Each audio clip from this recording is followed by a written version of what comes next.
जी अस्सलाम वालेकुम। स्क्रीन आपके पास शेयर हो रही होगी।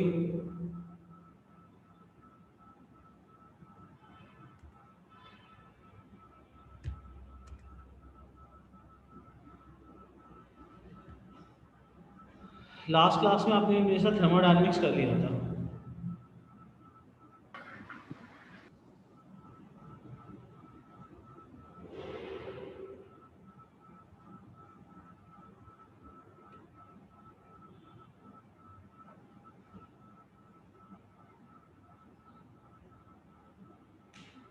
राइट, लास्ट क्लास में आपने मेरे साथ थर्मोडायनेमिक्स तक कर लिया था। अगर मैं आइडियल गैस की बात करूं, थर्मल फिजिक्स की, तो थर्मल फिजिक्स के अंदर आपके पास जो टॉपिक इंक्लूड है आपके पास, वो मैं आपके पास बता रहा हूँ। सरफराज साहब, पहले एंटर होने दें जरा सा। अरीबा,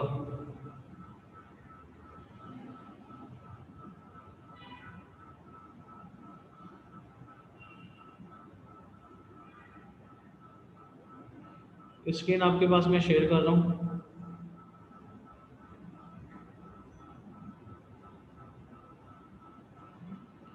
आपने थर्मोडायनेमिक्स का ये सवाल किया था लास्ट क्लास में। थर्मोडायनेमिक्स आपने मेरे साथ खत्म किया था, राइट। आज की क्लास में स्टार्ट करेंगे आपके पास थर्मल प्रॉपर्टीज ऑफ मटेरियल। अगर मैं बात करना चाहता हूँ आपके पास थर्मल प्रॉपर्टीज ऑफ मटेरियल की, तो थर्मल फिजिक्स के अंदर ये चार टॉपिक इंक्लूड है।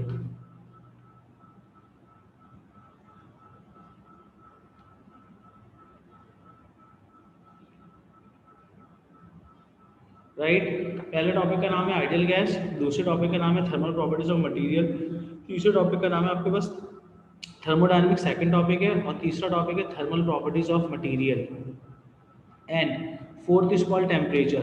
टेम्परेचर आपके पास वही है जो आपने ओ लेवल्स के अंदर डिस्कस किया था। टेम्परेचर का तो मैं हैंड आउट दूंगा, याद करने की चीज़ है। टेम्परेचर का इतना मसला नहीं है। आपके पास जो सवाल आते हैं, question number 2 is compulsory for ideal gas. Paper हर साल पेपर 2 के अंदर जो सवाल आएगा वो आपके पास आइडियल गैस का आएगा, राइट। थर्मोडायनेमिक्स और थर्मल प्रॉपर्टी ऑफ मटेरियल से ऑन एंड ऑफ सवाल आ रहा होता है, या तो क्वेश्चन नंबर 4 होता है, क्वेश्चन नंबर 5 होता है। और आपके पास टेम्परेचर जो है वो आपके पास लास्ट में आता है सबसे, रीजनिंग के अंदर। थर्मोकपल का आपने नाम सुना होगा ओ लेवल्स में, लिक्विड इन ग्लास थर्मामीटर। तो इसके हैंडआउट देने इसमें कोई कैलकुलेशन नहीं है, सिर्फ याद करने की चीज़ें हैं। इसकी रेंज क्या होती है, मैक्सिमम टेम्परेचर कितना मेजर कर सकता है, मिनिमम टेम्परेचर कितना मेजर कर सकता है, राइट। ये सारी की सारी चीज़ें जो हैं वो आपके पास ज्वाइन करने होंगे आप। तो पहले आप स्टार्ट करोगे हीट कैपेसिटी से। आवाज़ मेरी आ रही है सही?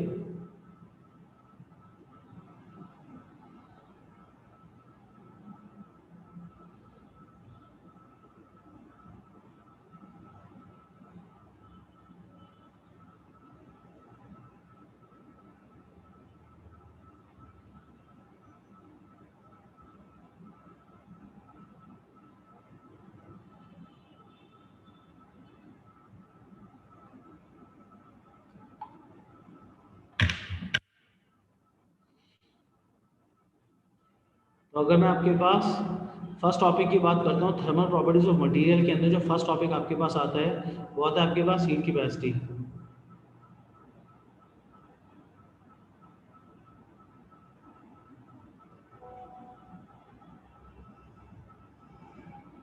राइट।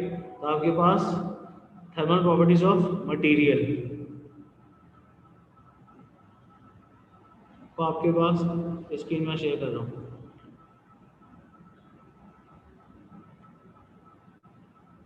एक तो लेट इतना क्यों आते हैं?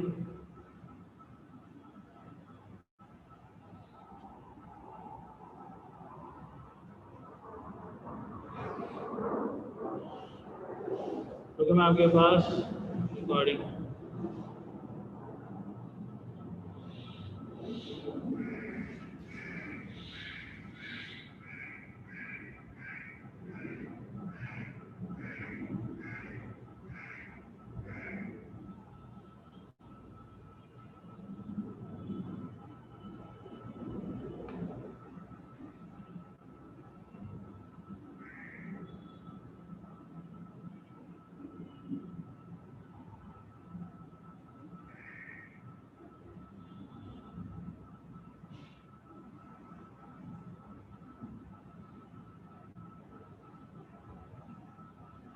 एक मिनट रुको।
capacity इसे डिफाइन करते थे हीट कैपेसिटी को। दिस इज द फर्स्ट सब topic of thermal properties of material. ये आपके पास फर्स्ट टॉपिक है, थर्मल प्रॉपर्टीज।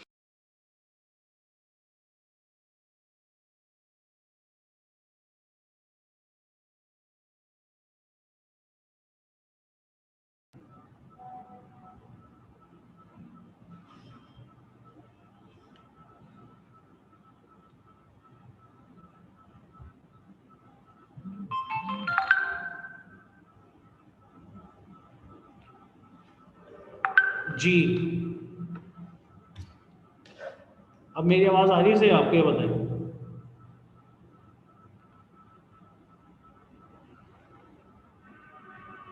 तो मैं बात कर रहा था थर्मल, क्या, एक सेकंड,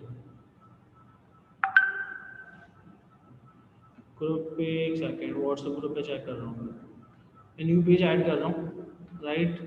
और आपके पास व्हाट्सएप ग्रुप,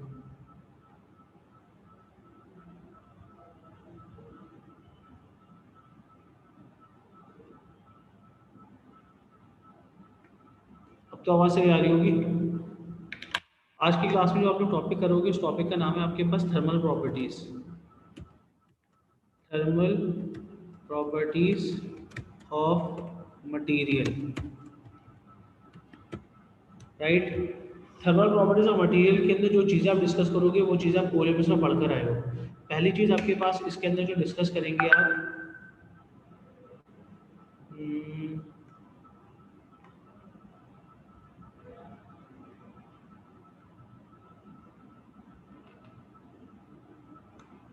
राइट, जो पहली चीज़ आपके पास आएगी इसके अंदर वो आपके पास है साइज में इसका आपके पास फॉन्ट साइज इंक्रीज कर रहा हूँ। ओके,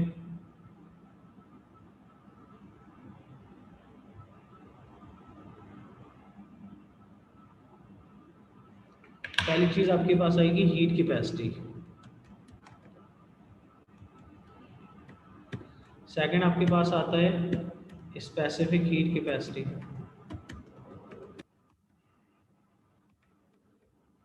राइट, उसके बाद आएगा आपके पास लेटेंट हीट। अब लेटेंट हीट के अंदर दो चीज़ आएंगी, हीट ऑफ फ्यूजन और वेपराइजेशन। उसके बाद आपके पास इसमें आएगा हीटिंग कर्व। इस चैप्टर में जो जो टॉपिक आप डिस्कस करोगे वो आएगा हीटिंग कर्व। देन आपके पास फिर आपके पास आता है law of heat exchange. Law of heat exchange,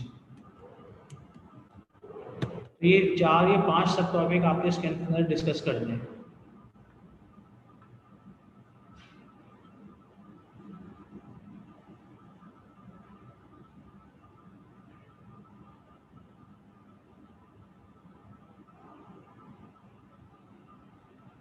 तो जो पहला टॉपिक होगा आपके पास, उस टॉपिक का नाम है आपके पास हीट कैपेसिटी।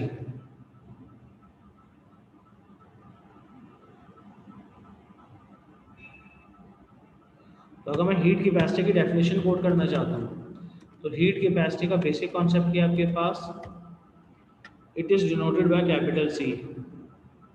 इसको डिनोट किससे करते थे, कैपिटल सी से डिनोट करते थे।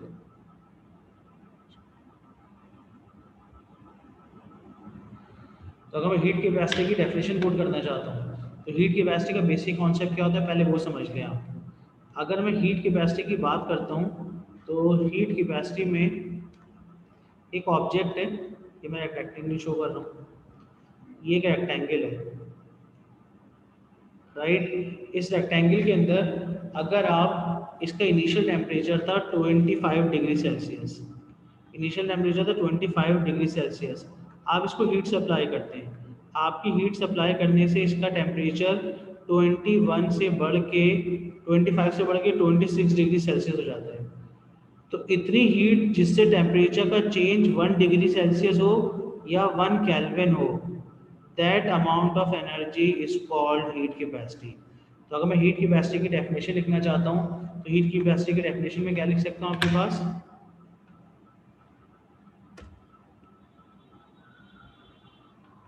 the amount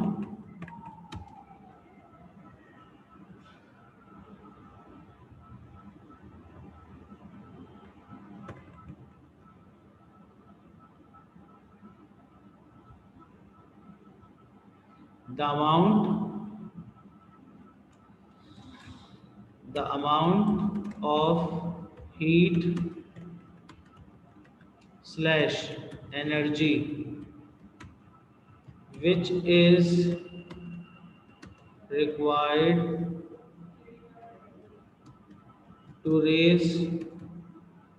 to increase the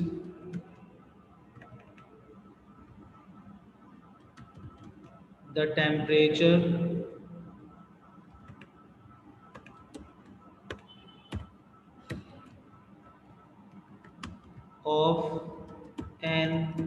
an object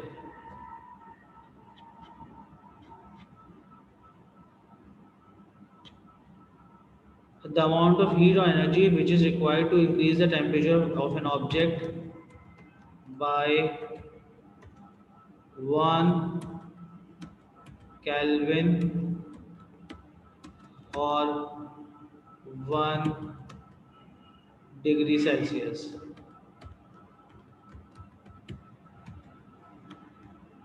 is called heat capacity.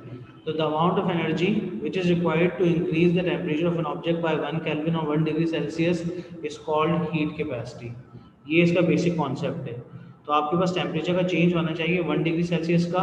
आप 1 डिग्री सेल्सियस का टेम्परेचर का चेंज लाने के लिए जितनी भी हीट सप्लाई करेंगे किसी ऑब्जेक्ट को, वो हीट उसकी कहलाती थी हीट कैपेसिटी। तो अगर मैं इसका फॉर्मूला लिखना चाहूँ तो मैं इसका फॉर्मूला लिख सकता हूँ E, या आपके पास H या Q। एनर्जी, हीट, इनके लिए तीनों वर्ड इस्तेमाल हो सकते हैं, E, H, Q। ये बराबर होगा C डेल्टा T के। C बनेगा कैपिटल, राइट। तो एनर्जी का फॉर्मूला हो सकता था आपके पास C टाइम्स डेल्टा T। तो C को सब्जेक्ट बनाओगे तो फॉर्मूला बन जाएगा energy upon delta T। That is the formula of heat capacity. तो अगर मैं इसकी एसआई यूनिट लिखना चाहता हूँ तो मैं इसकी एसआई यूनिट क्या लिखूंगा? इसकी एसआई यूनिट बन सकती है आपके पास जूल्स पर केल्विन और जूल्स पर degree celsius. Both are acceptable. Joules पर केल्विन भी हो सकती है और जूल्स पर डिग्री सेल्सियस भी हो सकती है। This is the SI unit of heat capacity. It is denoted by capital C. Actual में एएस के अंदर, A2 के अंदर हीट कैपेसिटी और स्पेसिफिक हीट कैपेसिटी दोनों काउंट हो रही होंगी। क्या हो रही होंगी? दोनों काउंट होंगी। तो अभी मैंने हीट कैपेसिटी बताया। इसके बाद अगर मैं नीचे की तरफ जाता हूँ तो स्क्रॉल करता हूँ मैं अगर, तो फिर मैं आपको बता सकता हूँ स्पेसिफिक हीट कैपेसिटी। दोनों में फ़र्क क्या होता था? स्पेसिफिक हीट कैपेसिटी और हीट कैपेसिटी में डिफरेंस क्या है? तो अगर मैं आपके पास स्पेसिफिक हीट कैपेसिटी की बात करता हूँ तो स्पेसिफिक हीट कैपेसिटी को आप कैसे डिफाइन कर सकते थे? स्पेसिफिक हीट कैपेसिटी,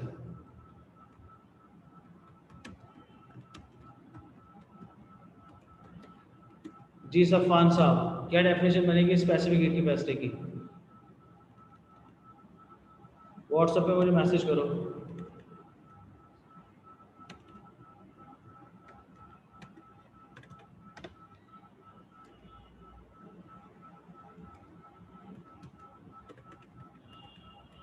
स्पेसिफिक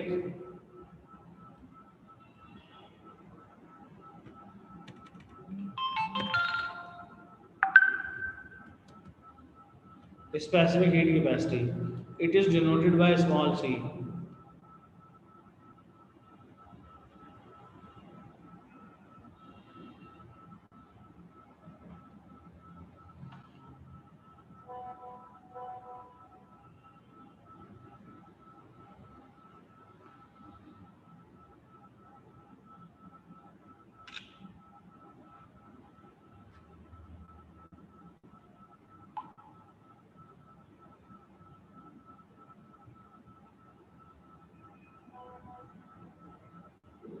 तो अगर आप स्पेसिफिक हीट कैपेसिटी की बात करना चाहते हो तो स्पेसिफिक हीट कैपेसिटी के अंदर डेफिनेशन वही होगी, सिर्फ और सिर्फ टेम्परेचर 1 केल्विन का चेंज आ रहा होगा, मास 1 kg हो जाएगा। डेफिनेशन बनेगी द अमाउंट ऑफ एनर्जी और heat is required to increase the temperature of an object by 1 Kelvin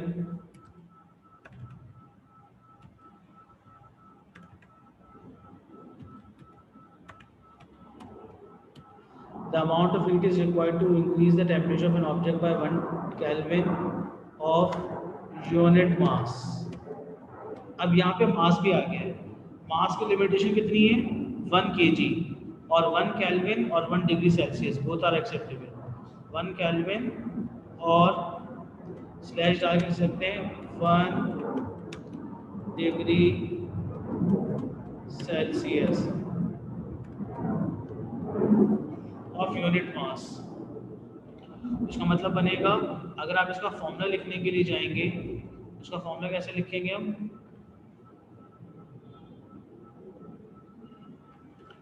specific heat capacity को स्मॉल सी से शो करते थे। किससे शो करते थे?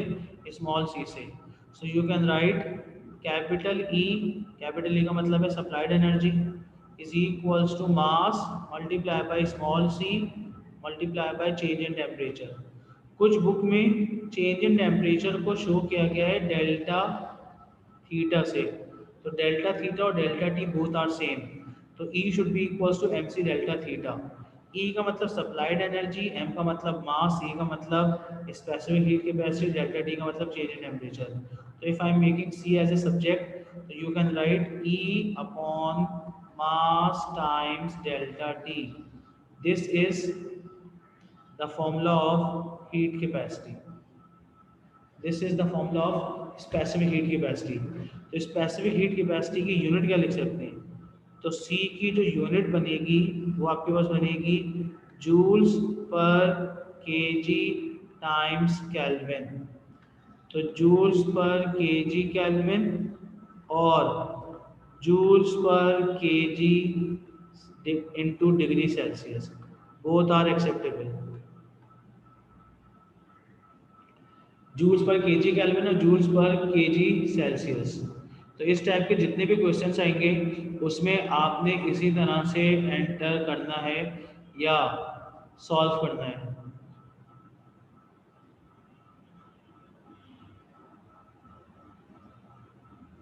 ठीक, अब एक मैं न्यूमेरिकल दे रहा हूँ आपको, और न्यूमेरिकल आपने सॉल्व करना है।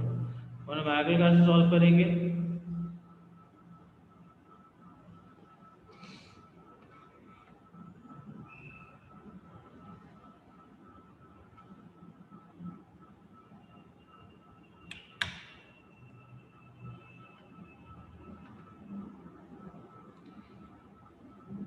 लिखता हूँ मैं यहाँ पे सवाल, और ये सवाल है अमदान साहब के लिए।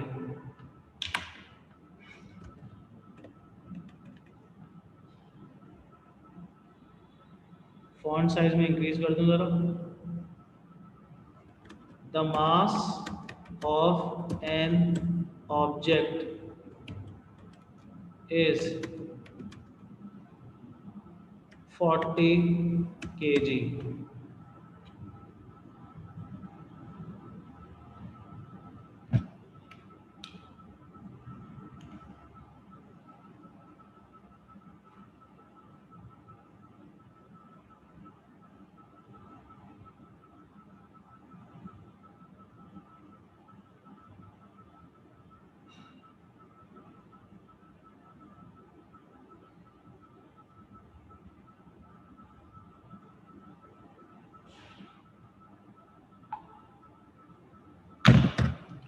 जी, the mass of an object is 40 kg।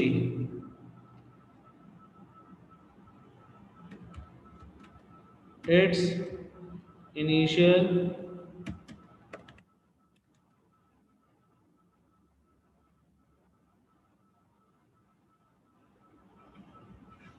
its initial temperature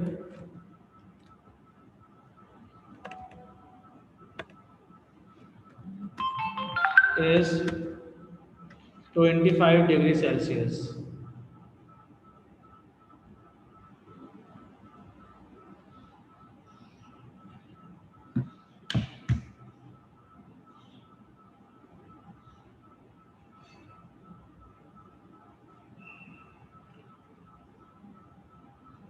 ji, initial temperature is 25,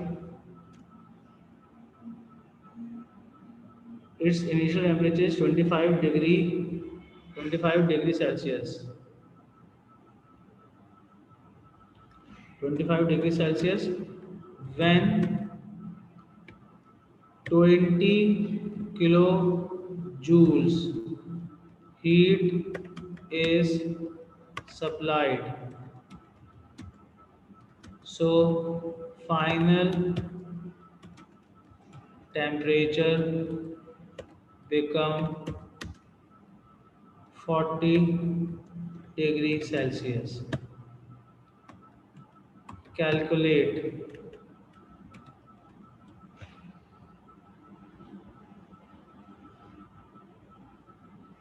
first part, calculate first part, specific heat capacity। Second part, if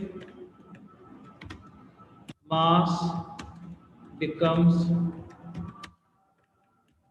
half, calculate heat capacity. ये दो पार्ट है.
जी क्या आंसर आएगा?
जी हुआ किसी से? पहला part तो सिंपल है.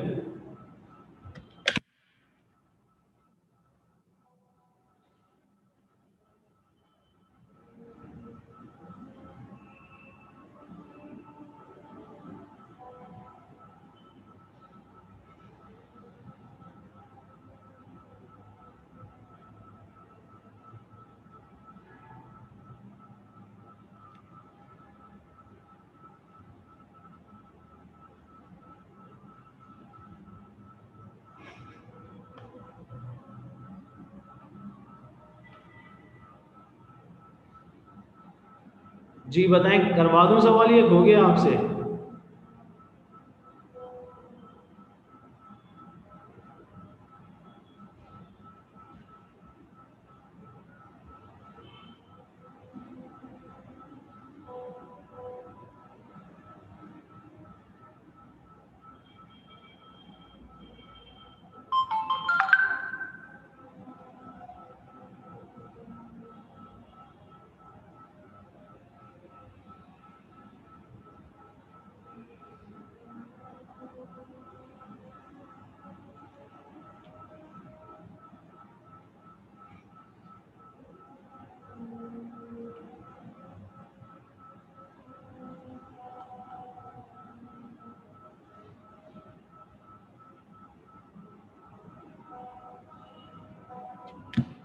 अब देखें सवाल होगा कैसे।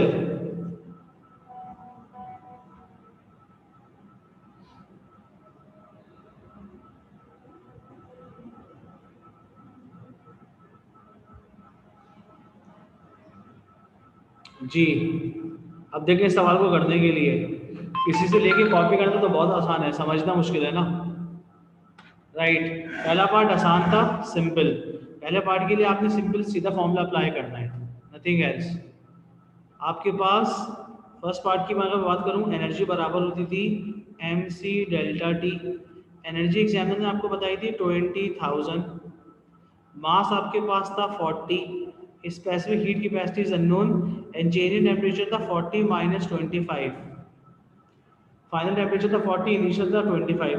उसका मतलब बनेगा 20,000 डिवाइडेड बाय 40 मल्टीप्लाई बाय 15। तो आपके पास स्पेसिफिक हीट कैपेसिटी आ जाएगी। तो स्पेसिफिक हीट कैपेसिटी की जो वैल्यू आ रही होगी वो आपके पास कितनी आ रही होगी, बताएं मुझे ज़रा। 33.3। क्या वैल्यू आएगी स्पेसिफिक हीट कैपेसिटी की? 33.3 वैल्यू आएगी। तो स्पेसिफिक हीट कैपेसिटी की जो वैल्यू आ रही होगी वो वैल्यू आपके पास आएगी 33.3। जी अमदान साहब, राइट। तो स्मॉल सी की जो वैल्यू निकालेंगे वो निकलेगी 33.33 जूल्स पर केजी टाइम्स सेल्सियस। ये आपके पास आ गई स्पेसिफिक हीट कैपेसिटी की वैल्यू। सेकंड पार्ट मैंने पूछा था, if mass becomes half calculate heat capacity, बताएं इसका आंसर। अगर मास आपके पास आधा हो जाए तो हीट कैपेसिटी की वैल्यू क्या होगी?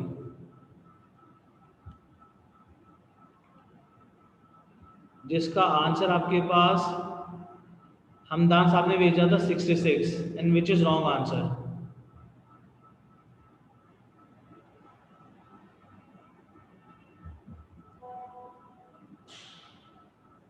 लगता तो तुम्हें बहुत कुछ है बेटा।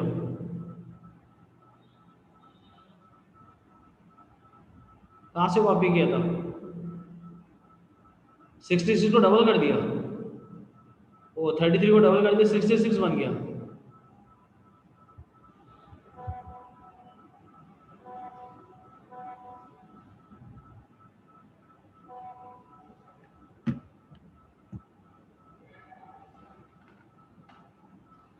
सही है आसान, सेकंड पार्ट का आंसर तुम्हारा सही है।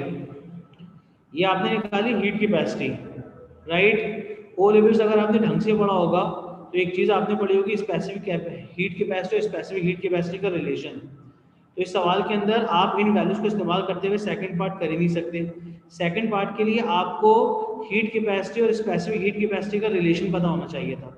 तो अगर मैं सेकंड पार्ट की बात करूं तो सेकंड पार्ट के लिए आपने हीट कैपेसिटी का फॉर्मूला क्या पढ़ा है, देखें। E बराबर पढ़ा था आपने C टाइम्स डेल्टा टी, और स्पेसिफिक हीट कैपेसिटी का फॉर्मूला पढ़ा E बराबर है mc डेल्टा टी। तो अगर मैं फॉर्मूला नंबर 1 को और फॉर्मूला नंबर 2 को इक्वेट करूं तो दोनों के लेफ्ट सेम है। तो जब दोनों की लेफ्ट सेम होगी तो राइट भी सेम होगी। तो C डेल्टा टी बराबर हो जाएगा mc डेल्टा टी के। डेल्टा टी से डेल्टा टी कैंसिल, C का फॉर्मूला आ जाएगा mc। This is the formula जिसकी मदद से मैं सेकंड पार्ट करूंगा, क्योंकि आपके पास जो 20 किलो जूल्स हीट सप्लाई की गई थी वो की गई थी 40 केजी को, राइट। तो मैंने क्या किया, स्पेसिफिक हीट कैपेसिटी निकाल ली। स्पेसिफिक हीट कैपेसिटी होती थी 1 केजी के हिसाब से।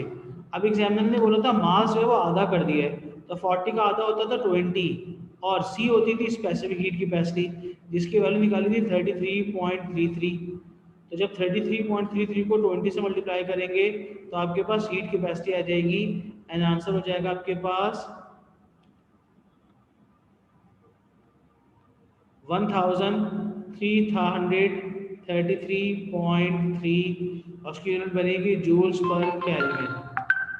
तो जब भी आप हीट कैपेसिटी निकालनी होगी और स्पेसिफिक हीट कैपेसिटी गिवन होगी तो आपने मास से मल्टीप्लाई करना है।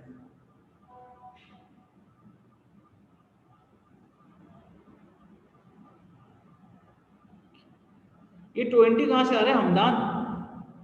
20 क्या चीज़ है जो तुम 20 से मल्टीप्लाई कर रहे हो? मास तो 40 गिवन है, तुम्हारा मास थोड़ी पूछ रहा है एग्जामिनर। सवाल के अंदर मास ऑब्जेक्ट का 40 kg गिवन है ना, तो स्पेसिफिक हीट कैपेसिटी को 40 से मल्टीप्लाई करना है। ये मेरी मिस्टेक थी। तो जब 40 को मल्टीप्लाई करेंगे 33.3 से, इसका मतलब होगा आंसर आएगा 1333.3 जूल्स पर kelvin. This is the answer of capital C. Joules पर केल्विन और joules per Celsius both are acceptable. तो ये बेसिक कॉन्सेप्ट था आपके पास हीट कैपेसिटी का और स्पेसिफिक हीट कैपेसिटी का। अब एग्जामिनर बोलता है आपसे, ये आपने ओ लेवल्स के अंदर स्पेसिफिक हीट कैपेसिटी के 3 फॉर्मूले पढ़े थे। अभी आपने जो फॉर्मूला पढ़ा वो एक फॉर्मूला पढ़ा है, अब आप पढ़ोगे सेकंड फॉर्मूला। सेकंड फॉर्मूला क्या है आपके पास?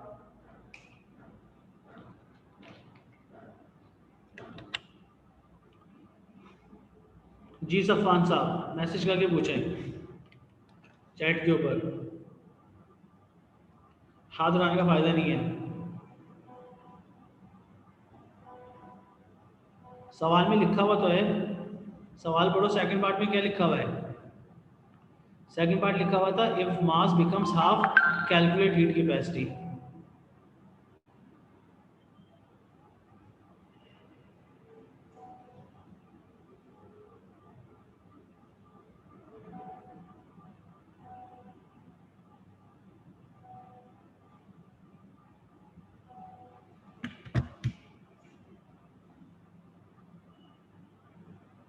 Right, this is my mistake. Yes सही, मैंने गलत किया है। आंसर आएगा आपके पास, क्योंकि C is equal to M C था, पहले सही किया था, तो इसका मतलब होगा आपके पास आंसर जो आएगा वो आएगा 666.6। तुमने हमदान आंसर दिया था 66.6, आंसर तो मेरे पास 666 आ रहा है, क्योंकि स्पेसिफिक हीट कैपेसिटी कांस्टेंट रहेगी।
स्क्रीन शेयर हो रही होगी, आवाज़ आ रही होगी आपके पास। अगर आपके पास मैं बात करूं, मैं कहा था इसके 3 फॉर्मूले जो आपने ओ लेवल से पढ़े थे वही A2 के अंदर भी है। अभी आपने पहला फॉर्मूला पढ़ा है, पहला फॉर्मूला आपने पढ़ा है स्पेसिफिक हीट कैपेसिटी कैलकुलेट करने का, E is equals to M C delta T. Since आपको एक बात पता है, पावर में और एनर्जी में रिलेशन क्या है, power is the rate of change of energy. तो जब मैं पावर को टाइम से मल्टीप्लाई करूंगा तो मेरे पास जो क्वांटिटी मिलेगी उसको बोलते हैं एनर्जी। तो मैं इस एनर्जी की जगह पे पावर इनटू टाइम प्लेस कर सकता हूँ। तो आज के बाद एनर्जी की जगह पे अगर मैं पावर इनटू टाइम प्लेस कर दूं तो power multiply by time, power into time is the value of energy. तो मैंने एनर्जी का पावर इनटू टाइम कर दिया, तो यहाँ लिख सकता हूँ M C delta T. This is the second formula of specific heat capacity. This is the first formula of specific heat capacity. Since O level से हम पढ़ते हैं ना, power is the product of voltage multiply by current. तो अगर मैं power की जगह voltage multiply by current place कर दूं तो P की जगह VI आ जाएगा, साथ में T आ जाएगा, इधर आ जाएगा MC डेल्टा T। तो this is the third formula of specific heat capacity. तो ये बनेगा तुम्हारा formula number 1, that is formula number 1। This is formula number 2 and this is formula number 3। तो आपके सिलेबस के अंदर 3 फॉर्मूले हैं, ये 3 बन गया, ये आपके पास 2 बन जाएगा और ये आपके पास फर्स्ट है। अब पेपर के अंदर 4 में पेपर 5 जैसी चीज़ें आती हैं। पेपर 5 जैसी चीज़ें क्या आती हैं वो मैं एक्सप्लेन कर देता हूँ। एग्जामिनर बोलता है, क्या बोलता है एग्जामिनर, पास में का सवाल है ये जो मैं पूरा स्क्रीन पे लिख रहा हूँ।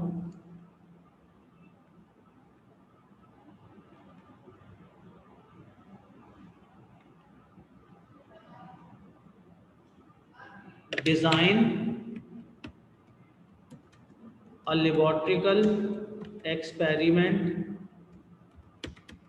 to calculate the specific heat capacity of liquid। मैं आपको वाटर दे रहा हूँ बाय इलेक्ट्रिकल मेथड। अब एग्जामिनर बोलता है इलेक्ट्रिकल मेथड की मदद से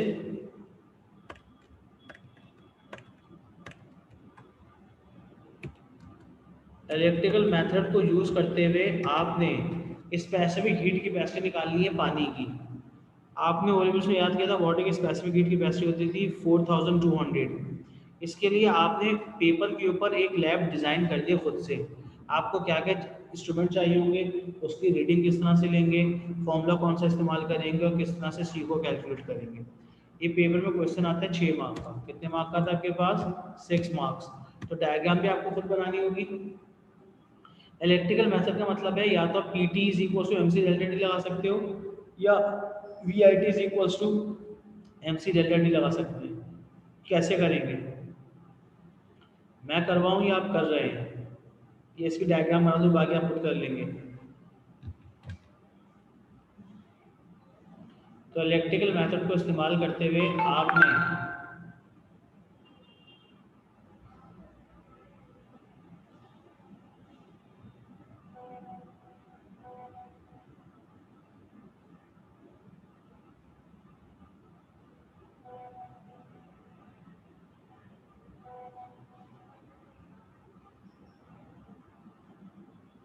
पेपर 4 में पेपर 5 जैसी चीज़ें आ रही हैं। अब इसके लिए आपने पूरा का पूरा इलेक्ट्रिकल मेथड, अब वो मेथड है क्या देख लो।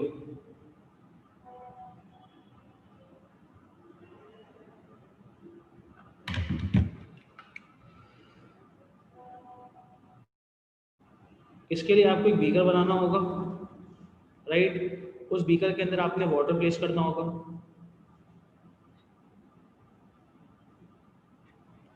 अगर आप इसका एक्सपेरिमेंट डिज़ाइन करना चाहते हो तो उसके लिए आपकी डायग्राम कुछ ऐसी होगी। सबसे पहले आप डायग्राम बनाएंगे। डायग्राम के लिए आपको एक बीकर बनाना होगा।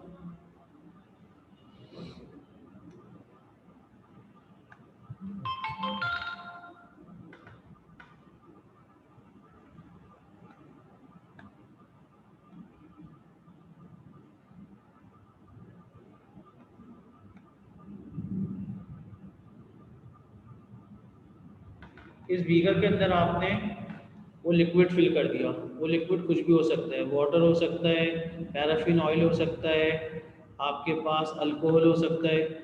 जिस लिक्विड की भी स्पेसिफिक हीट कैपेसिटी कैलकुलेट करनी है, वो लिक्विड आप प्लेस करेंगे इसके अंदर।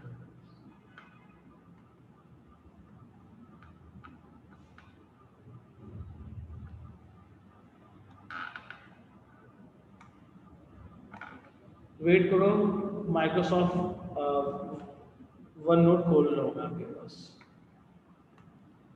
ये स्क्रीन शेयर हो गई। ठीक, आपने सबसे पहले इसके अंदर लिक्विड फिल करना है। वो लिक्विड कोई भी हो सकता था, ये आपने लिक्विड फिल किया। अब लिक्विड फिल करने के बाद आप इसके अंदर एक इलेक्ट्रिकल हीटर लगाएंगे। इलेक्ट्रिकल हीटर का मतलब क्या होता था? इलेक्ट्रिकल हीटर जो होगा वो इस तरह से ड्रॉ कर रहा हूँ मैं।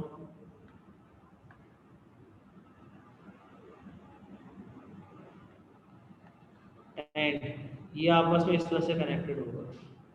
This is electrical heater. जब भी आपके पास बीकर से बाहर निकलेगा,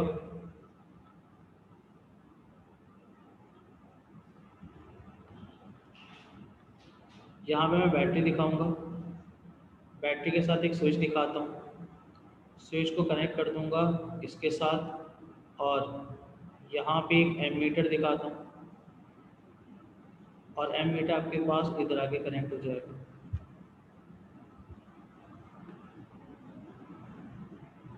और इन दो जंक्शन के बीच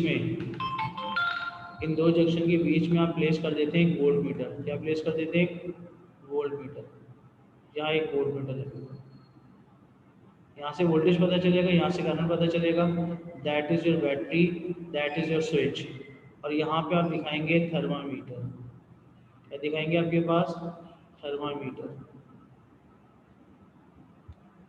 जो आप पॉलीमर से बनाते थे, लिक्विड इन ग्लास थर्मामीटर। तो इस तरह से एक आपके पास एक थर्मामीटर होगा, right? This is your thermometer, this is switch,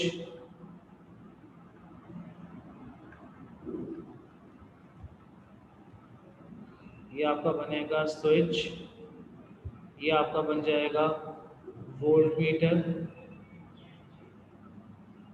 ये आपका एमीटर है, that is your battery, this is electrical heater.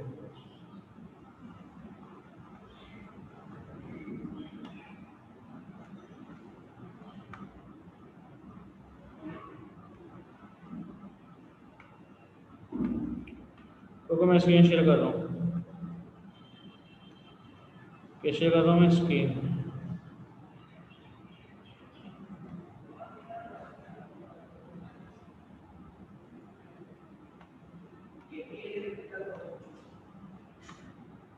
Right, ये थर्मामीटर हो गया, स्विच आ गया, बैटरी आ गई, वोल्ट मीटर आ गया, एमीटर आ गया, ये बैटरी है तुम्हारी। This is battery. और नीचे जो है ये जो चीज़ है, ये कहलाता था हीटर। क्या कहलाता था आपके पास? हीटर। अब आप फॉर्मूला इस्तेमाल करेंगे, V I T is equals to M C delta T. अब आपको करना क्या होगा, मैं वर्ड्स में बता रहा हूँ, आपने अपने ओन पे लिखना है। First we have to calculate, आपको सबसे पहले चाहिए मास ऑफ वाटर। अब मास ऑफ वाटर कैसे निकालेंगे, या mass of any liquid? First we have to calculate the mass of empty beaker with the help of electronic balance. Now pour some liquid or water in this beaker and calculate new mass with the help of electronic balance. So when we subtract these two masses, m2 minus m1, that should be equals to m. m1 का मतलब क्या है? mass of empty beaker.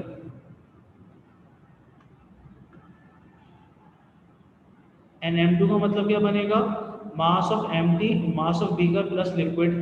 तो जब M2 में से M1 subtract करेंगे तो मास ऑफ लिक्विड निकल आएगा, राइट। उसके बाद जैसे ही आप स्विच ऑन करते हैं, स्विच ऑफ करेंगे, क्लोज करेंगे सर्किट को, यहाँ पे आपको दिखानी होगी एक स्टॉप वॉच। क्या दिखानी होगी, स्टॉप वॉच, जो हम लैब में यूज़ करते थे।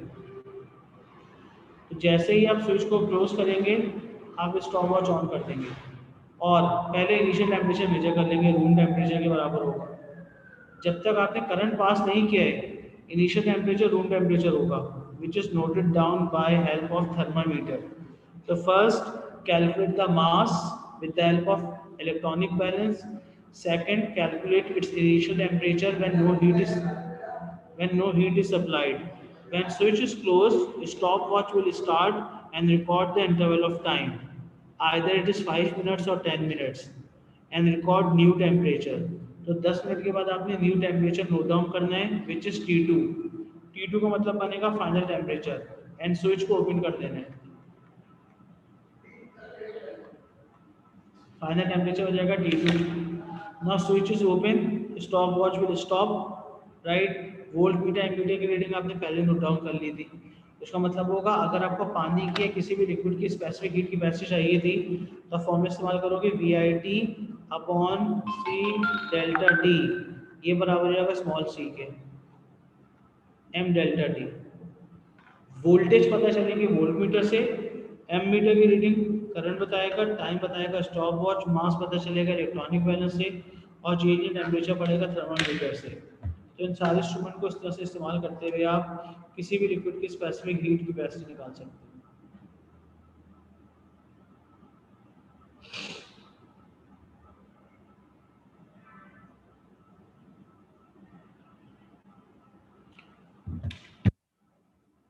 पॉइंट नोट नहीं हो पा रहे। पहला पॉइंट क्या होगा सफान साहब, पहला पॉइंट होगा, सुन लो फिर से, मास of empty beaker with the help of electronic balance.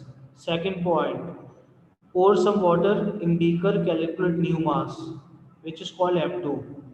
Third point, M2 minus M1 is equals to mass of liquid. Fourth part, calculate initial temperature with the help of thermometer. Fifth part, close the switch, start stopwatch for the interval of time. Next point, after 5 minutes or 10 minutes, calculate new temperature. Switch off the circuit and record the value of voltmeter and ammeter before switching off. Then आपके पास T2 minus T1 is equals to change in temperature. Substitute all values in the above formula. VIT is equals to MC delta theta. C is unknown, all things are known.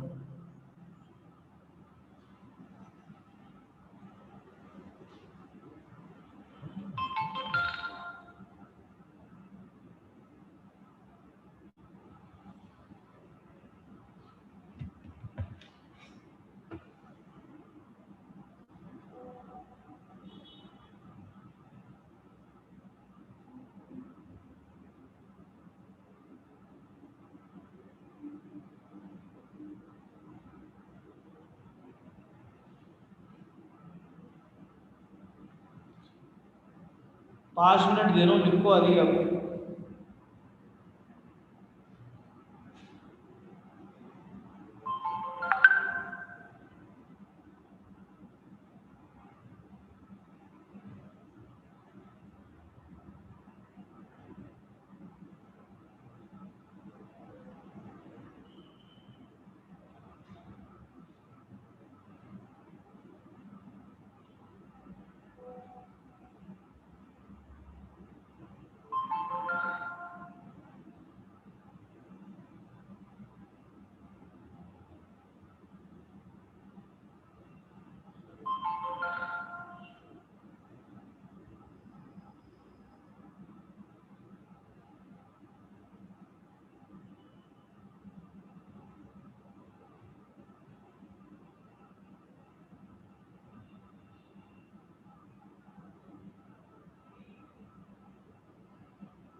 जी हो गया calculate?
चलें, यहाँ तक समझ में आ गया?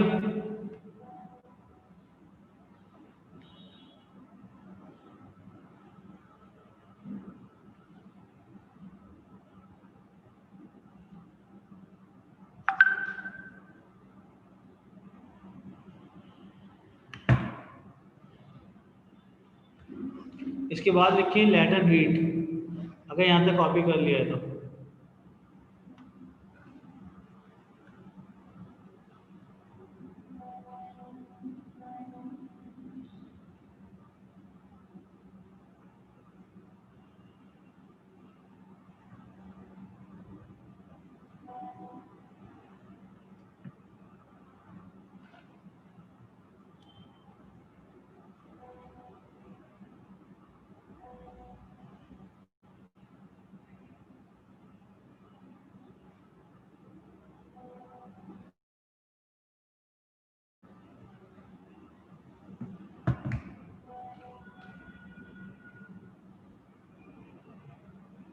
इसके बाद लिखेंगे आपके पास latent heat of,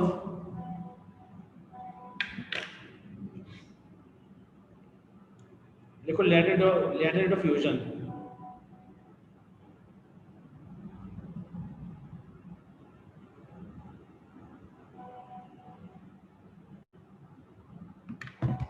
latent heat of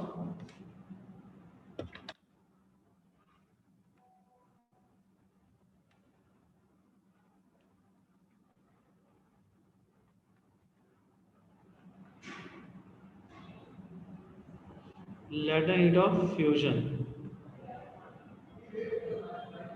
अगर आप लैटेंट फ्यूजन की बात करना चाहते हो तो लैटेंट हीट का बेसिक कॉन्सेप्ट क्या था आपके पास?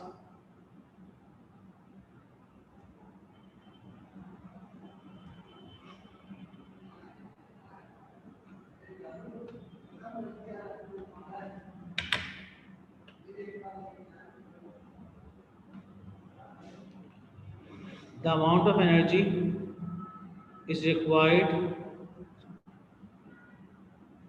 देखो डेफिनेशन लैटेंट ऑफ फ्यूजन की, the amount of energy is required to change the state of an object at constant temperature. The amount of energy is required, मैं लैटेंट ऑफ फ्यूजन की बात कर रहा हूँ। The amount of energy is required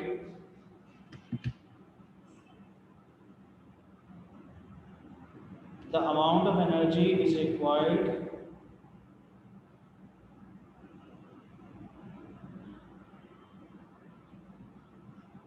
the amount of energy is required to convert, नहीं, the amount of energy is required to change the state of an object from solid into liquid.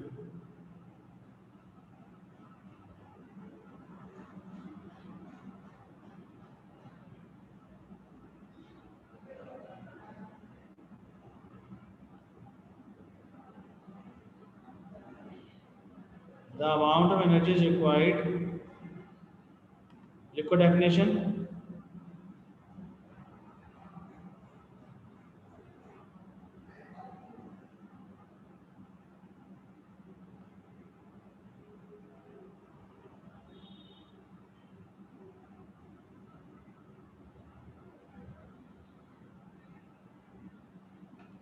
the amount of energy is required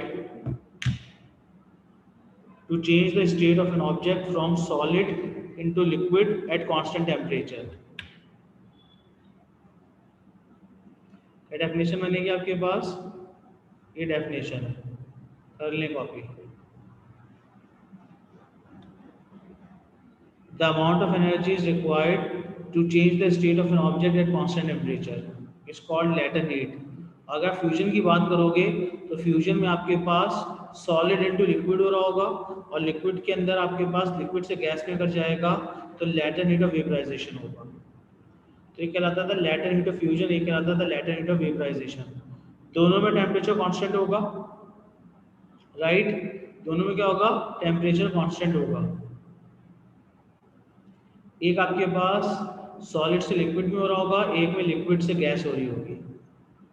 liquid definition latent of fusion की, एक में solid से liquid होगा और एक में liquid से gas. Temperature दोनों में क्या रहना चाहिए? सेम.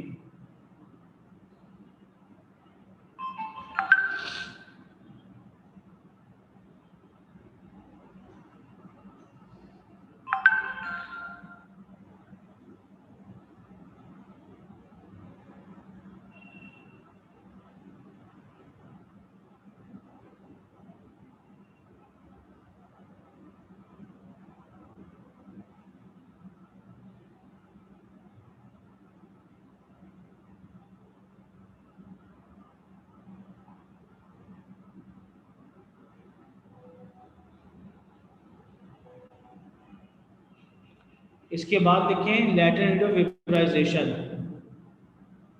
इसके बाद क्या लिखेंगे? Latent heat of vaporisation. अगर मैं लेटेंट हीट ऑफ वेपराइजेशन की बात करता हूं तो लेटेंट हीट ऑफ वेपराइजेशन का मतलब क्या है?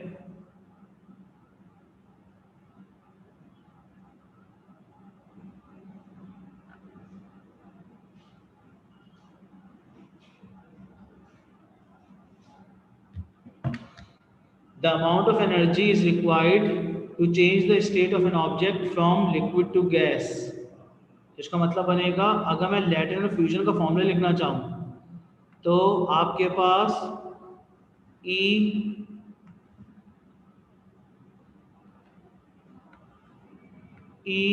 is equals to m times LF.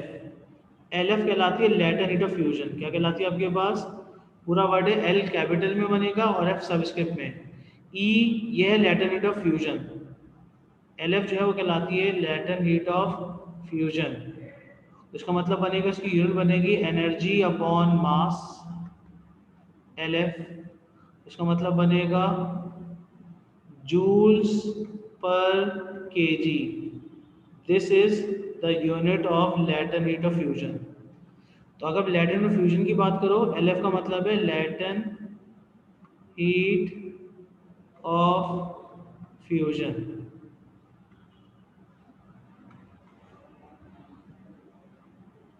और दूसरी चीज कहलाती थी लेटेंट हीट ऑफ वेपराइजेशन.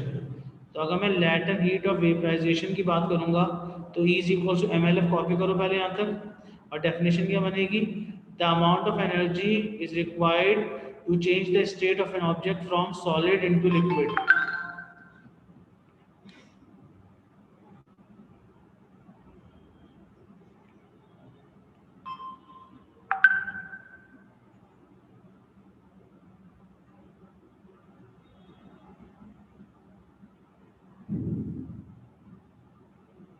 देखें, E is equals to mass multiplied by LF. L का मतलब होता है लेटेंट हीट और F का मतलब है फ्यूजन. तो LF पूरा एक लेटर है. लेटेंट हीट ऑफ फ्यूजन को LF से शो करते हैं, कुर्बान. और M का मतलब है मास. इसका मतलब बनेगा, जब एनर्जी को निकालना चाहते हो तो E is equal to MLF. M का मतलब मास, LF का मतलब है लेटेंट हीट ऑफ फ्यूजन. तो E should be equals to MLF। L और F अलग अलग नहीं है, LF एक साथ है। इसका मतलब बनेगा energy is the product of mass multiply bye latent heat of fusion. तो अगर मास को लेटेंट हीट ऑफ फ्यूजन से मल्टीप्लाई करोगे तो आपके पास एनर्जी मिल जाएगी। तो अगर आप specific latent heat of fusion की बात करोगे, एक होती है लेटेंट हीट ऑफ फ्यूजन और एक होती है specific latent heat of fusion. क्या होती है आपके पास? Specific latent heat of fusion. तो specific latent heat of fusion की डेफिनेशन क्या बनेगी, बता रहा हूं मैं।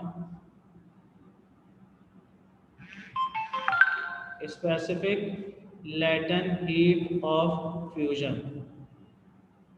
तो अगर आप specific latent heat of fusion की बात करते हैं तो उसकी डेफिनेशन क्या लिखेंगे, लिख रहा हूं मैं। Specific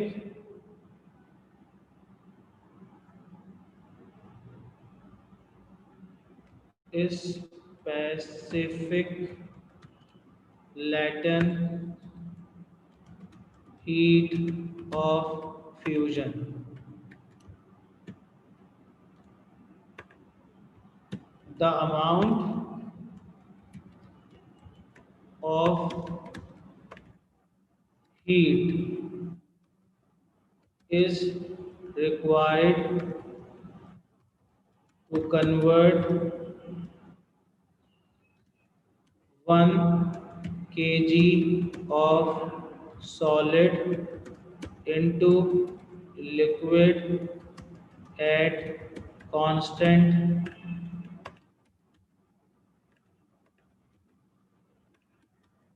temperature is called specific latent heat of fusion. This is the definition of specific latent heat of fusion. तो अगर मैं यहाँ से सॉलिड इनटू लिक्विड के बजाय लिक्विड इनटू गैस का वर्ड लगा दूंगा तो ये पूरी की पूरी डेफिनेशन बन जाएगी किसकी, लेटेंट हीट ऑफ वेपराइजेशन की। किसकी बन जाएगी? तो ये डेफिनेशन थी लेटेंट हीट ऑफ फ्यूजन की। और अगर मैं इसी को कट एंड पेस्ट करूं तो फिर आपके पास यहाँ पे वर्ड आ जाएगा latent heat of vaporisation. Paper में डेफिनेशन ज़्यादातर आती है, तो अगर आपके पास ये डेफिनेशन आएगी वेपराइजेशन की,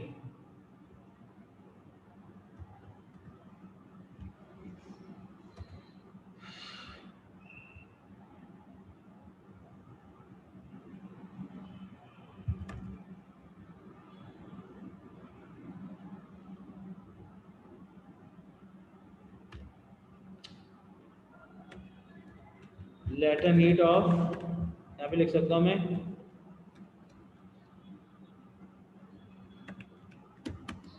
तो फिर यहाँ पे वर्ड आएगा 1 kg of liquid into gas at constant temperature, that is called specific latent heat of, यहाँ पे भी वर्ड आएगा वेपराइजेशन का।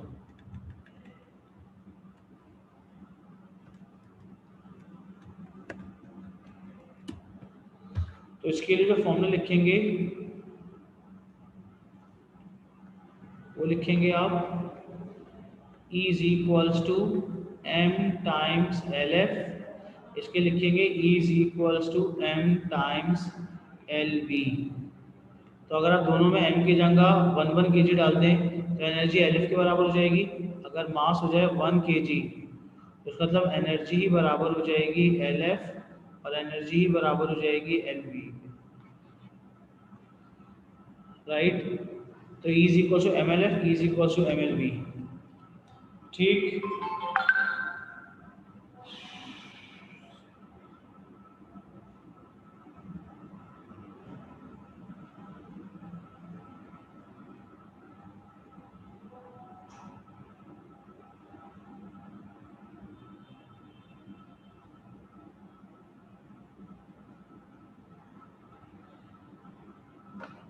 देखें मास से मल्टीप्लाई करने की रीजन क्या है।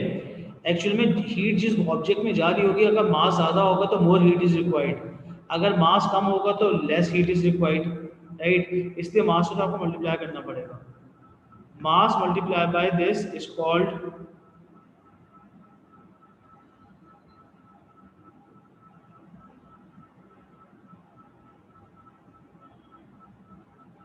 तो याद रखें आपके पास मास को आपको मल्टीप्लाई इसलिए करना पड़ता है क्योंकि मास का लिंक ही आपके पास एनर्जी के साथ है। E is equal to M C, याद नहीं है आइंस्टाइन की इक्वेशन, एनर्जी बराबर होती थी एम सी स्क्वायर, मास से एनर्जी, एनर्जी से मास बनाने का मेथड यही तो था।